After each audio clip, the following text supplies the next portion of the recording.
Now let's reflect on the law of the stages of emergence of the 12 conditions, which I told you about last year as well. This theory, of course, is a little complicated, but it explains the reason for our birth into this world of suffering, explaining the reason, or rather the process that led to the birth of living beings into it. The world of suffering is 3 worlds: the world of passion, the world of form, and the world without form. The world of men, in which we now live, belongs to the world of passion. Thus, it is part of the world of suffering. The very process of entering the world of suffering, to explain it briefly, is as follows. In the presence of the anti-mystic power there arises formation of experience. Formation of experience gives rise to distinction, distinction to soul elements and form apparence, soul elements and form apparence to 6 sense elements and their objects. 6 sense elements and their objects to touch, touch to sensation, sensation to craving, craving to lust, lust to being, existence to birth, and birth leads to suffering. Sakya Muni, the winner of the truth, said that in this way we acquire a life of delusion. Yes, perhaps today's lecture is rather difficult. But if you don't understand something, that's all right. I will now explain the exact meaning of each of these stages in order. But first, tell me what the phrase means. In the presence of the anti-mystic power, a formed experience arises. Here you are, please. What does it mean? Listener, in the presence of the anti-mystic power, a formed experience arises. Teacher, yes. Listener, well, anti-mystic power, or lack of light, means ignorance. Teacher, it's a play on words. That absence of light and ignorance is the same thing. Does that mean you understand the meaning of my words? I ask, what is this state of anti-mystical power, or absence of light? Listener, it means distance from truth. Master, distance from truth. Oh, that's pretty good. Then what is truth? Listener, absolute freedom. Teacher, absolute freedom. What else? Listener, absolute happiness. Teacher, very good. Truth is our true ego, which is in a state of independent existence, a state of ultimate liberation. The soul there possesses absolute freedom, happiness, and joy. This state represents absolute freedom, absolute happiness, and absolute joy. And it is immortality. Do you understand? This is the truth. Originally, our true ego was in this state. Meanwhile, the true ego, which was in a state of independent existence, was subjected to the influence of the 3 gunas, the 3 fundamental energies that form the universe. This interference caused the true ego to form an erroneous view and become trapped in illusions. This condition is called the anti-mystical power, or the absence of light. This is where the process that led to our suffering began. Then the true ego, having made a mistake and fallen into delusion, enters a world that seems beautiful, joyful, and free. It is called the causal world. It then moves on to the stage of formed experience. It means movement or action. Experience can be formed in 3 ways: body, speech, and thought.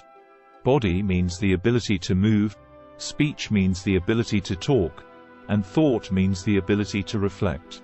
In other words, initially, the true ego was free in its movement, speech, and thought. At the stage of the formed experience, the true ego begins to gain experience through the body, speech, and thoughts I have just spoken of. The stage on which the formation of this experience unfolds is the causal world. The causal world consists of spirit, thoughts, and ideas alone. After acquiring all possible experience in the causal world, the true ego moves to the astral world. Here the true ego again plunges into illusions. It seems to it that the unexplored astral world is much more beautiful than the already boring causal world, the experience of which is fully gained. The astral world is a world of images, a subtle world of high dimensions. The stage of the true ego's gaining experience in the astral world is called distinction. There is no such term in the sutras. The term, 6 distinctions, is used to refer to this stage. What do these 6 distinctions mean? They are visual images, audible sounds, the sense of smell, the sense of taste, touch, and thoughts perceived in the astral world. Thus, the stage of formed experience implies the process of experience formation in the causal world, and distinction implies the process of experience formation in the astral world. When the formation of experience in the astral world ends, the true ego, as before, moves to another level and enters our world. Then we use the 5 elements of the gross dimensions, the 5 energies that make up this world: earth, water, fire, wind, and space, and are born into this world. This is the stage of the elements of the soul and form appearance. What are the elements of soul and form appearance? This concept expresses the 5 accumulations of grasping. What are the 5 accumulations of grasping? It is the 5 assemblies. What are these 5 assemblages? If we list them using complicated Buddhist terms, they are shiki, ju, so, gyo, and other shiki. If we replace them with the words we use, then siki is the 5 elements of the gross dimensions, ju is sensation, so is superficial consciousness, gyo is deep consciousness, and another siki is judgment. At the stage of the elements of soul and form appearance, the true ego influences the 5 accumulations of grasping. That is, desiring a more pleasurable life, it begins to use the 5 accumulations of grasping as it wishes. Thus, if there are the elements of soul and form appearance, then there are also the 6 elements of senses and their objects. The 6 elements of senses and their objects are that which manifest the elements of soul and form appearance, so they can be considered identical. The 6 elements of senses and their objects include eyes, ears, nose, mouth, touch, and consciousness. And they all come in contact with the outside world. Through this contact, various senses emerge. This is the process of the 6 elements of senses and their objects: touching, feeling, craving. First, the 6 elements of senses and their objects come into contact with the outside world. This is the touch. Because of this, the senses begin to work and different information begins to come in from the outside world. This is the senses. This is where the cravings that we call lust to appear. We cannot distance ourselves from these cravings or attachments. The only way to distance ourselves is through spiritual practice. I have told you this many times. Thus, cravings arise as a result of the true ego's accumulation of experience. Do you understand? Now, do you understand why we possess them? And what is the cause of them? We have been increasing cravings since the beginningless past, when the true ego was just beginning to acquire experience. Suppose we had 10 women in front of us. If we had no experience from countless previous lives, we would not be able to call any of them beautiful or ugly or ordinary. But the experiences we have with each of them are different, aren't they? Moreover, the experience of each true ego is different from that of the others.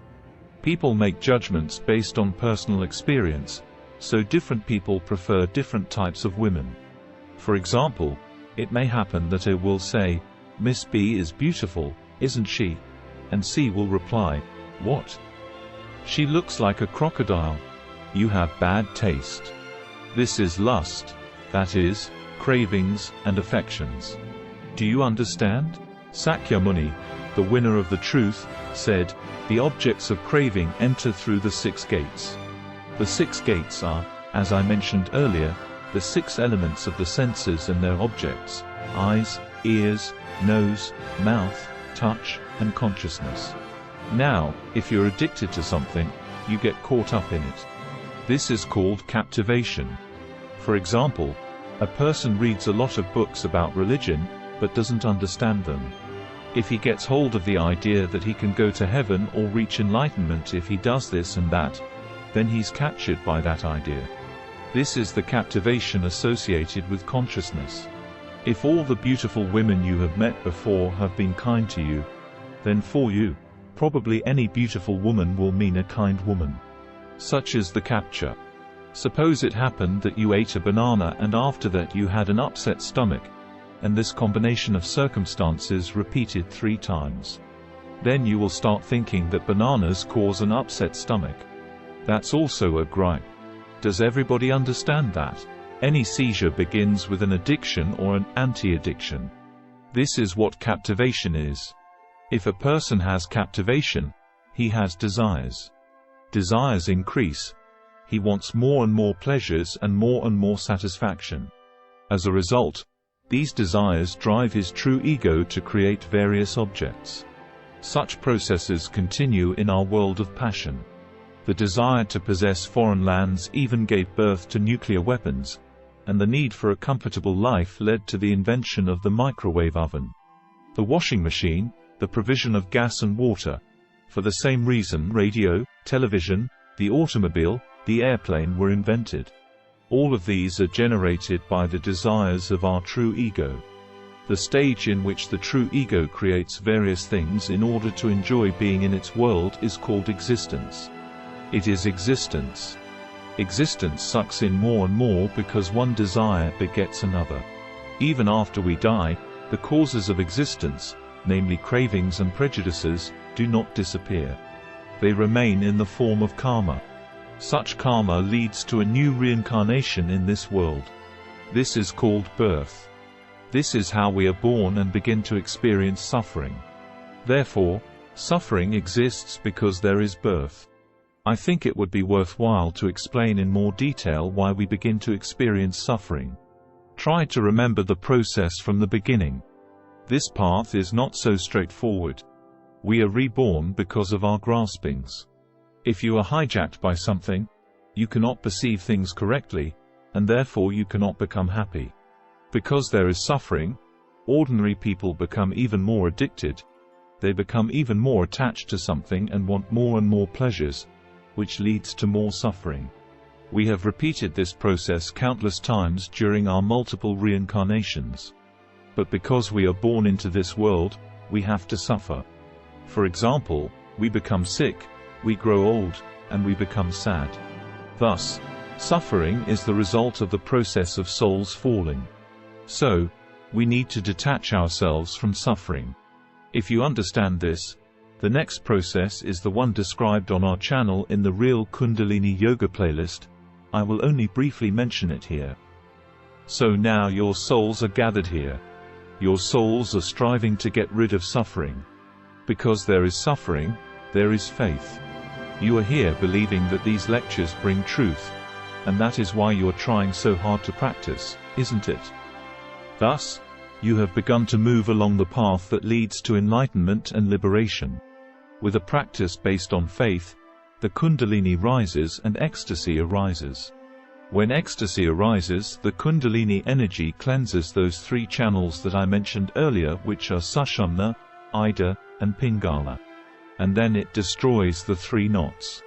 First, it destroys the Brahma node behind the Manipura chakra, then the Vishnu node behind the Anahata chakra, then the Rudra node at the back of the head. Finally, there is the destruction of the Sahasrara chakra. And then there is Sandali. Do you understand? Sandali cleanses our impurities from past lives. This is the joy stage. If you go through it, you reach calmness and ease. Calmness means being in a state where you can remain seated for a long time, and this is what you need for meditation. At this stage, you become able to enter samadhi. At this time your heart is working so quietly that even a stethoscope can't register its beats. This is samadhi. If one enters samadhi, his soul leaves the body through one or another chakra, depending on his spiritual level. Then it's the turn of the 6 yogas. They are Yoga Bardo, Yoga of Dreams, Yoga of the Illusory Body, Yoga of Light, and Farwa, Transference of Consciousness. I only named 5. 1 is missing. S. What's missing? S. Warmth. The reason I didn't include warmth in these yogas is that yoga of warmth is already part of the Kundalini Ascension process. It is at the core of that process. So, with the help of the 6 yogas, we can know everything. This is the view of truthful, complete knowledge. In this case, we will be able to understand well the process of rebirth in this world, beginning with the anti-mystical force. As a result, we will have a strong feeling of, "Oh, I hate this. I have to detach myself." The next stage is denial of this world, and then detachment from the cravings. When you complete these stages, you will attain liberation, just as I did. These are the stages of the emergence of the 12 conditions, as preached by the victor in truth Sakyamuni. They are simple enough, aren't they? Besides, they do not contradict what I usually tell you. It would be strange if there were contradictions in the truth. Wouldn't it? Both Tibetan Buddhism and original Buddhism and yoga all strive for the same thing, truth. Some of you may not have noticed that the processes considered in Buddhism and yoga are similar. So, let's take a look at Patanjali's Yoga Sutra. The Yoga Sutra, which belongs to Raja Yoga, says the following. First, make every effort not to do bad things. Secondly, strive hard to do only good deeds. Third, learn to maintain a stable meditation posture. Fourth, control your consciousness with the help of breathing techniques. Fifth, distance your senses from the outside world. Then comes mental concentration, meditation, and super-awakening. So you go through 8 processes. It's very similar, isn't it? Very much like the 6 limits practice that I usually tell you about, isn't it? So Patanjali's Yoga Sutra talks about the same spiritual practice as the 6 limits, the 6 parameters of Big Chariot Buddhism. It also coincides with the law of the stages of emergence of the 12 conditions, which I have now described. In general, the teachings revealing the truth must not contradict one another. This is not a commercial project. For as many people as possible to come across this information, please like it, subscribe to the channel, and leave a comment of 8 words or more.